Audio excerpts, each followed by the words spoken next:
This morning on today's checklist, we're going to help you better navigate your health. And we've all been there when the doctor's explaining something important, but you hear one of those medical terms, you may not be sure about what the doctor's saying. Well, here to break down some of those terms is board-certified colorectal and general surgeon Dr. Cedrek McFadden is back, always dapper. Good to have you back, Doc. Hey, nice to be here. So I'm glad we're doing this segment because I do think a lot of folks, you sit there, the doctor's explaining something, and you kind of nod like you know what they're saying. We all do. And then you take out your phone to Google exactly what the term means.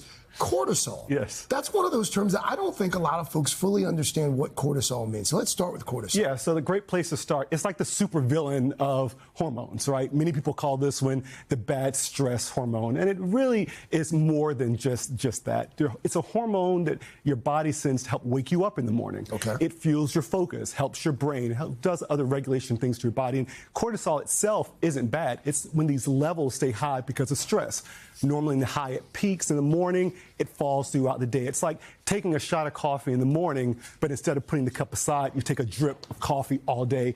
That's what this damage does to your body, and that's not really what you really want to have with it. So we often tell people to reduce caffeine intake because you want to reduce the stress that you're having in the body that caffeine can create. You also want to encourage people to limit their screen time at bed, so therefore that blue light doesn't disrupt that normal regulatory function. And ultimately, if you find that you're still having problems like this, you're waking up earlier than you want to wake up in the morning consistently, and you're gaining weight and your blood pressure's rising, that's the time when you want to have a conversation with your doctor. Okay.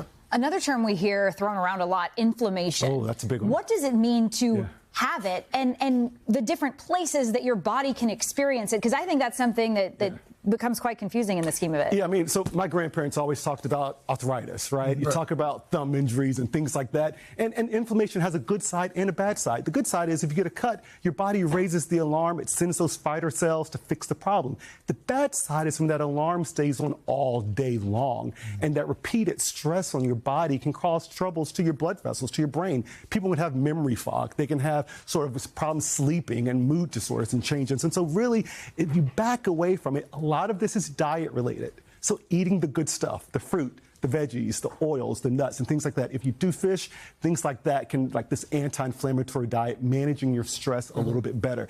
If you're having ongoing pain, fatigue, or having mood or behavioral changes, talk with your doctor. They can, figure out ways to help turn that alarm off on your body. So, Doc, I know this is an evolving field, but talk about bacteria and gut health and how this is supposed to affect your metabolism. Yeah, so most people think about metabolism in the context of high or low metabolism. And it's a little bit more than that. It's actually how your body converts the food that you eat into the energy, right? And it's actually a really good thing. But what we find is that there are different influences from the foods you eat. People who have a healthier rate of gut bacteria, they manage their blood sugars better. They manage their calories a little bit better. Studies show that.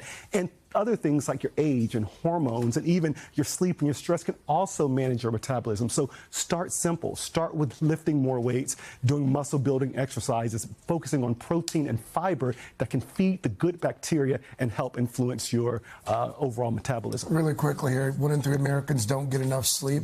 Three of three broadcasters here don't get enough sleep. Sleep debt, that's a term that we've heard before. You can't pay. Okay. You can't pay. So if you don't get enough sleep on Monday, you can't catch up. You can't make up for it on the weekend. You can't catch up. You can't do that. That sort of chronic short sleep creates a problem. It disrupts your overall hormones, your overall metabolism. And it's just this endless cycle that you can't. So you really want to protect your sleep window.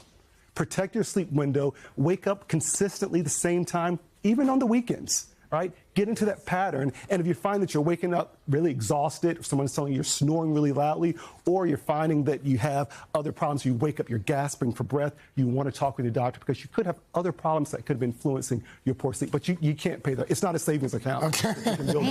Nope. Thank you, Dr. McFadden. Yeah, thanks as always. We appreciate it. Hey, thanks for watching. And don't forget, you can catch the Today Show every morning on NBC or take Today when you're on the go. Just follow the Today podcast on Apple Podcasts, Spotify, or wherever you listen.